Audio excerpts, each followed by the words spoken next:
नमस्कार दोस्तों, मैं सुधांशु अंतानी केसरिया टेक्सटाइल कंपनी की ओर से।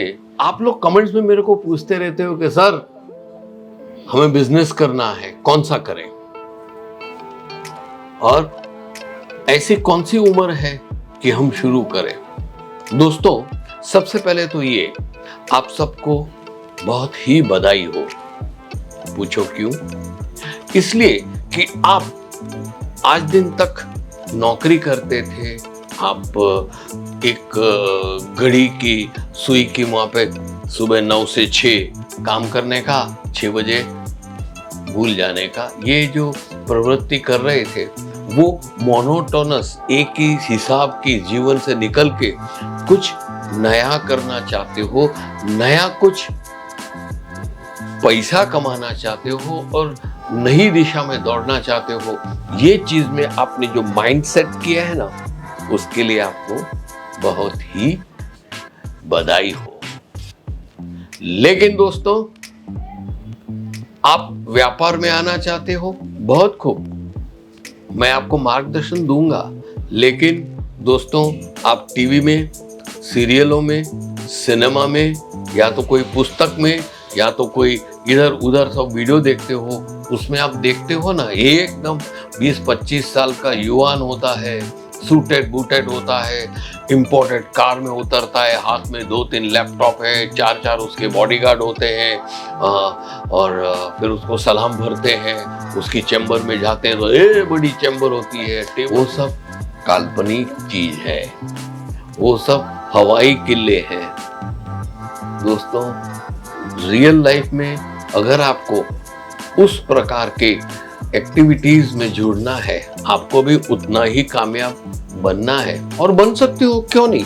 लेकिन ऐसा बनने के लिए आपको बहुत ही पापड़ बेलने पड़ेगी, आसान नहीं है। यस सर, बहुत ही अनगिनत कारण है कामयाब होने के भी और कामयाब न होने के भी। दोस्तों, तो आज हम इस विषय पे हम बात करेंगे। सबसे पहले तो आपका दूसरा प्रश्न है, वो भी मैं यहाँ पे ले लूं। पहला प्रश्न तो मैंने लिया कि भाई हम बिजनेस में आना चाहते हैं, कौन सा बिजनेस करें, उसका जवाब भी दूंगा। लेकिन उससे पहले जो दूसरा प्रश्न है ना, उसका पहले जवाब देना चाहता हूँ। दूसरा प्रश्न ये था कि ऐसी कौन सी उम्र है कि हम बिजनेस में जाएं। दोस्तों, वैसे देखा जाए तो कोई एक पर्टिकुलर उम्र नहीं होती है।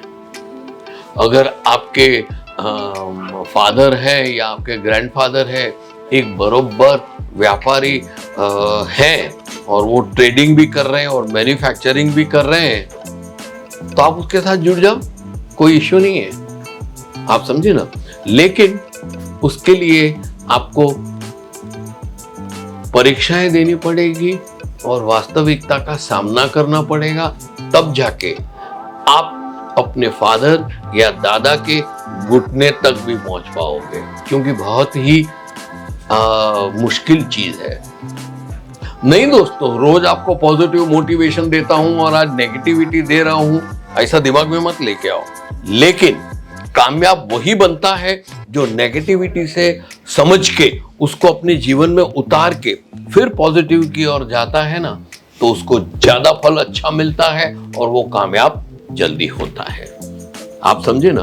दोस्तों, अभी मैं आता हूं पॉइंट वाइज। सबसे पहला पॉइंट है माइंडसेट। माइंडसेट में क्या है, आपको 4 चीज का सामना करना पड़ेगा। एक तो है रिस्क, दूसरा है हार्डवर्क। रिस्क आपको लेना पड़ेगा। कंफर्ट जोन में बैठे हो, अरे यार हो जाएगा, चलना, बैठा हूं हो जाएगा, ऐसा नहीं होगा। आपको रिस्क लेना पड़ेगा, आपका वक्त देना पड़ेगा। आप जो आराम से सुकून से बैठे हो ना, वो छोड़ के कुछ नया करने के लिए आपको रिस्क लेना पड़ेगा। दूसरा हार्डवर्क। नौकरी में आप अभी नौकरी कर रहे हो, तो दोस्तों आप सुबह कितने बजे ऑफिस जाते हो? 9 बजे। 6 बजे वैसा ही टेबल छोड़ के, वैसा ही ड्रॉअर छोड़ के, तू जान तेरा काम जाने, ऐसा करके आप घर चले जाते हो। रात गई बात गई, घर पहुंचते मोबाइल भी नहीं उठाते हो। अगर आपके मैनेजर का फोन आया या आपके डायरेक्टर का फोन आया, बोलो कल सुबह 9 बजे। ये नौकरी है, लेकिन यहाँ पे हम व्यापार में जा रहे हैं। आप ही सेठ हैं, आप ही नौकर हैं, और शुरू शुरू में आप नौकर ज्यादा है, सेठ कम है। आप समझे ना? हार्डवर्क, बीवी को भूल जाओ, बच्चों को भूल जाओ, टीवी को भूल जाओ, सिनेमा को भूल जाओ, घूमने फिरने जाने का भूल जाओ, ये सब भूल के चोटी बांध के हार्डवर्क करो। कितना घंटा? 18 से 20 घंटा। जी दोस्तों, खाली जगते बैठे रहने का ऐसा नहीं 20 घंटा जागा था, नहीं, वो 20 घंटे का एक एक सेकंड, एक एक मिनट आप उसमें अपना पसीना बहाओ, प्लानिंग करो, ये करो, वो करो, कौन सा बिजनेस करने का है, सर्वे करो, इधर जाओ, उधर जाओ, आगे जाओ, पीछे जाओ, सब करो, रात दिन हाथ पैर मारो, तब जाके आप हार्डवर्क कहलाएगा। जितना ज्यादा हार्डवर्क शुरू में, उतना ही फलस्वरूप आपको फल मिलेगा। तीसरा आता है न्यू आइडिया। नए नए आइडिया लेके आइए। आप बाजार को और मार्केट को सर्वे कर रहे हो, आप देखो क्या हो रहा है, कैसे हो रहा है, कहां हो रहा है, और उसमें से वो जो ट्रेडिशनल पुराने तरीके से कर रहा है उसमें आपका दिमाग लगाओ कि इसमें नया आइडिया में कौन सा पंप इन करूं ताकि मेरे को ज्यादा अच्छा रिजल्ट मिले। नए आइडिया के लिए सोचते रहिए, होमवर्क कीजिए। आजकल तो हमको YouTube मिली है, फेसबुक मिला है, इंस्टाग्राम मिला है, आपको तो गूगल बाबा मिला है, सबका हेल्प ले के आप नोट करते जाओ और उसमें से कुछ कंस्ट्रक्ट करो अपने नए आइडिया, और वो नए आइडिया से आप कुछ नया करो। समझ गए? फिर चौथा है करेज। ये इंग्लिश शब्द है। करेज का मतलब हिम्मत। आपने देखा है ना, दौड़ते दौड़ते आप पहुंच गए एक पहाड़ के किनारे तक, फिर एकदम से ब्रेक मार के मैं नीचे गया तो मर गया, डर गया, वापस हिम्मत नहीं जुटा पाए। लेकिन बिजनेस में जब जाते हो ना, तब एक बात समझ लो, आगे बड़ी खाई है जिसमें आप गिर सकते हो, और पीछे जंगली रानी पशु आपके पीछे पड़े हैं। आपको मरने का ही है, आपको भागना ही पड़ेगा, और करेज से, हिम्मत से, दादागिरी से कुछ करके दिखाने का है। ये दिल में कॉन्फिडेंस के साथ आप जुटे रहिए, करेज दिखाइए।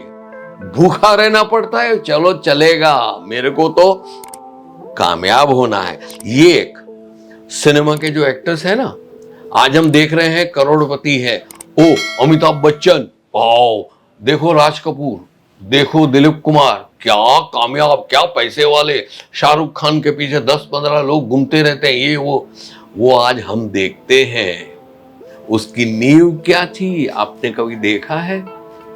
सालों भर फुटपाथ पे बैठे बैठे वो लोग स्टूडियो के बाहर बैठे हैं, ये कब मैं अंदर जाऊं, कब जाने का मौका मिले, और एक दिन उसकी मेहनत रंग लाती है। वो करेज, हिम्मत जुटा के भी अंदर जाने की कोशिश करते हैं, और जो जिसकी हिम्मत काम आ गई वो कामयाब है। और आज हम उसको सुपरस्टार, मेगा स्टार, बहुत बड़ा अदाकार संजीव कुमार, ऐसा सब नाम बोलते हैं। एक दिन आपका नाम भी आएगा दोस्तों, कभी, जब इस तरह की हिम्मत रखोगे।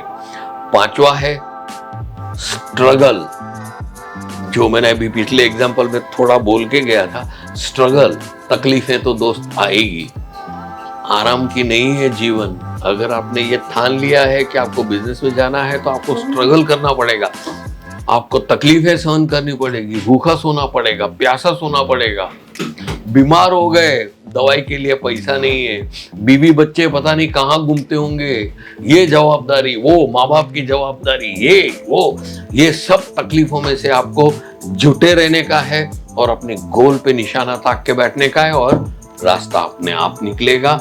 वो आप इत्मीनान रखना, क्योंकि ये सब मेहनत के पीछे ईश्वर का भी हाथ है, उसके साथ श्रद्धा रखो। बाकी जब भी तकलीफें बहुत हैं, और जब भी आप वो तकलीफें का सामना करने बैठो, तो कोई पूछे तैयार हो, तो आप बोलो जी हाँ मैं तैयार हूं, मैं तकलीफों का सामना करने के लिए डट से मुकाबला करूंगा और कामयाब बनूंगा। ये हो गया आपका माइंडसेट। ये 4 पॉइंट से, ये 5 पॉइंट से आपका माइंडसेट हो गया। Yes I want to do this, करना ही करना है, ये माइंडसेट हो गया। दूसरी चीज आती है, आपका जो पहला क्वेश्चन था, मैं कौन सी उम्र में बिजनेस स्टार्ट करूं, तो मैंने एक छोटी रूपरेखा दी थी कि आप अपने फादर और ग्रैंडफादर के साथ बैठ के बिजनेस शुरू कर सकते हो, लेकिन बिजनेस अपने आप में शुरू करना चाहते हो, क्योंकि एक कमेंट ऐसी आई थी कि मैं ग्रेजुएट हो गया हूं, मेरे को नौकरी मिल रही है, लेकिन मेरे को नौकरी नहीं करनी है, बिजनेस करना है, एक ऐसा कमेंट भी आया था। तो उसके लिए ये जवाब यहां पे है। दोस्त सुन रहे हो ना, सुनना ध्यान से क्या करने का है। दोस्तों, आप बिजनेस कोई भी उम्र में शुरू कर सकते हो, ग्रेजुएट हो गए हो तो बहुत खूब, तभी ही अपना दिमाग एक लाइन पकड़ने में, कौन सा व्यापार करूं, कौन सी प्रोडक्ट हाथ में लूं, पहले ट्रेडिंग करूं, ये करूं, ये सोचते सोचते शुरू करो। अभी जब आप सोच ही लिया है कि ये करना है, तो आप वो बिजनेस की लाइन में आगे बढ़ो, लेकिन इसमें आपको प्रॉब्लम्स बहुत आएगी, क्योंकि आपके पास तजुर्बा तो है ही नहीं। सपोजिंग आप कपड़ों के बिजनेस के बारे में सोचते हो, कपड़े का बिजनेस कॉलेज में ही हो, फिर आपने शुरू कर दिया, तो कैसे करोगे? आपको पता ही नहीं है ये कॉटन है या शिफॉन है या सिल्क है, बिल्कुल आपको कुछ पता ही नहीं है, तो आप कैसे करोगे? इसके कारण मैं ये दूसरा सुझाव दे रहा हूं जो कामयाबी के लिए आगे लेके जाएगा, और वो है, आप पहले जो भी लाइन में आप व्यापार करना चाहते हो, फॉर एग्जांपल आप कपड़ों के लाइन में आप आगे बढ़ना चाहते हो, तो मेरा दोस्तों ये सुझाव है कि आप कपड़े के कोई शोरूम हो या मैन्युफैक्चरर हो, उसमें नौकरी शुरू करें। सिर्फ 2 से 3 साल, मैक्सिमम 4 साल, बरोबर आप समझते जाइए कि वो कपड़ों की दुकान में सेठ है, वो कपड़ा कैसे दिखाता है कस्टमर को, कैसे उसका कपड़े का मुनाइजा कराता है, क्यों ये कपड़ा महंगा है, ये क्यों सस्ता है, ये डाइंग क्यों अच्छा है, और इसमें जो एम्ब्रॉयडरी वर्क इतना बेहतरीन क्यों है, प्रिंट इतना अव्वल क्यों है, डिजिटल प्रिंट किसको कहते हैं, ये सब विषयों पे आप गौर से देखते जाइए, और जब वक्त मिलता है एक डायरी में नोट करते जाइए। आपका 4 साल का ये जो निचोड़ है वो आपको जरूर बेहतरीन व्यापार के लिए नींव डालने में मदद करेगा। कि आप कॉपी करें।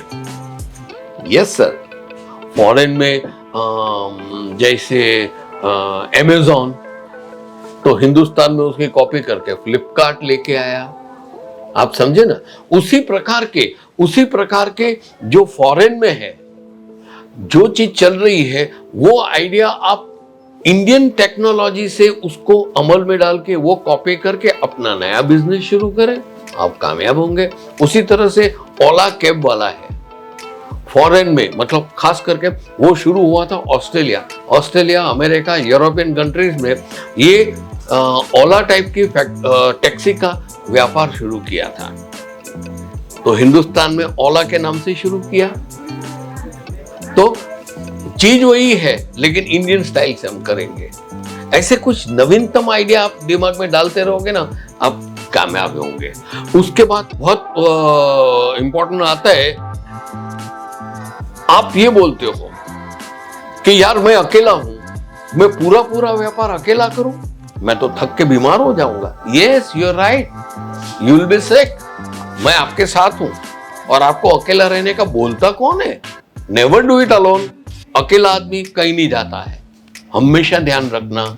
ये मैं एक उंगल से आपको तमाचा मार सकूंगा, लगेगा ही नहीं, लेकिन मेरी ये 5 उंगल अगर मिल गई और आपके झापट मारे तो आपको लगेगा ना। उसी प्रकार आप अकेले हो तो कामयाब नहीं होंगे, लेकिन आपके दोस्त, मित्र और सबसे पहले आपके खुद के रिलेटिव्स हैं, साथ में मिल के कुछ करोगे तो आप कामयाब कर सकते हो। अभी दूसरी एक चीज है, आप बोलोगे मैं मैन पावर कैसा एम्प्लॉय करूं? दोस्तों, आपने कपड़ों का व्यापार शुरू कर दिया है और कामयाब भी हो रहे हो, वेरी गुड। अभी आप बोलोगे मेरे को इसको किस प्रकार से मेरे मैन पावर को एम्प्लॉय करने का।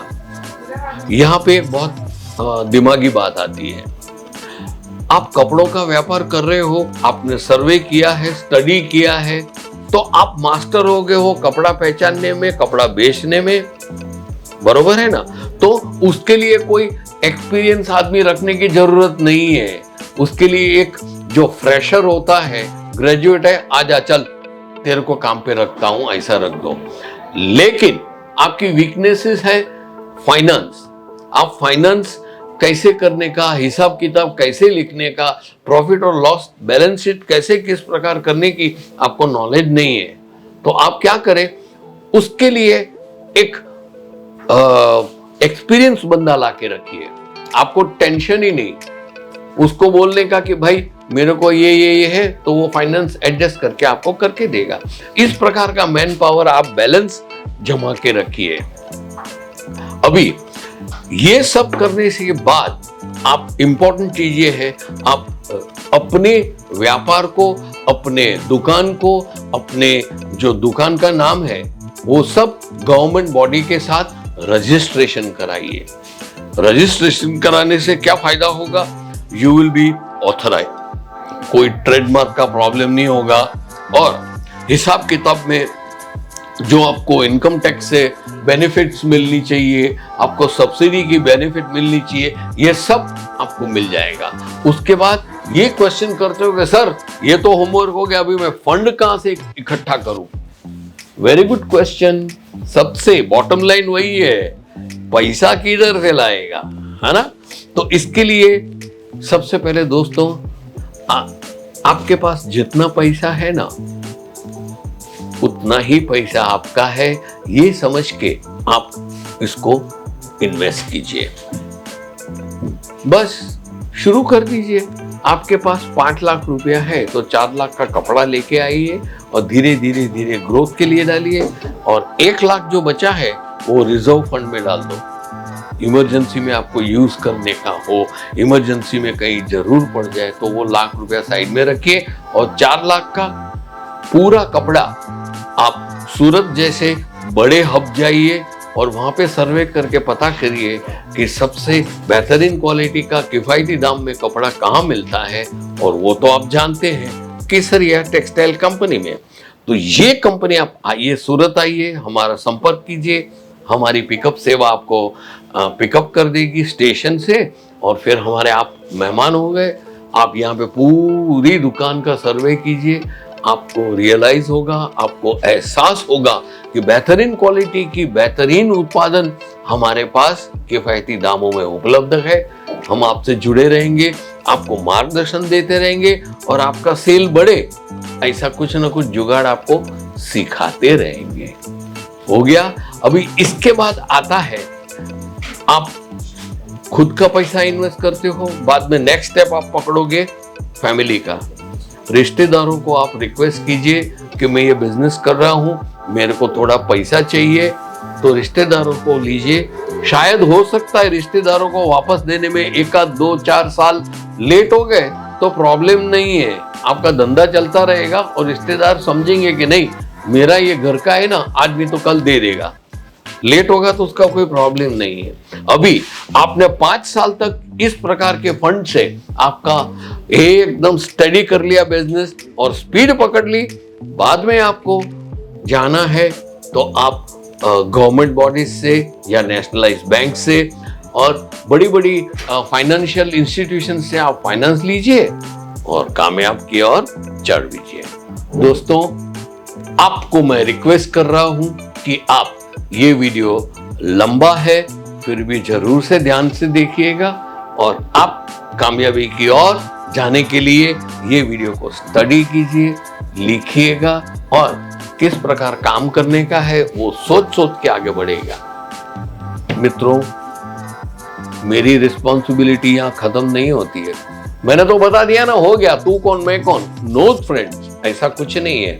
आप ये जब वीडियो देखते होंगे तो साइड में पेन और पैड रखिए, और आपको ये वीडियो देखते देखते सुनते सुनते कोई भी प्रॉब्लम आता है या सूझता है तो लिखिए, और वो फिर मेरे को कमेंट्स में क्वेश्चन कीजिए। मैं यहाँ पे सूरत गुजरात में बैठा हूँ, केसरिया टेक्सटाइल कंपनी में, आपको डेफिनेटली सही रास्ता दिखाऊंगा।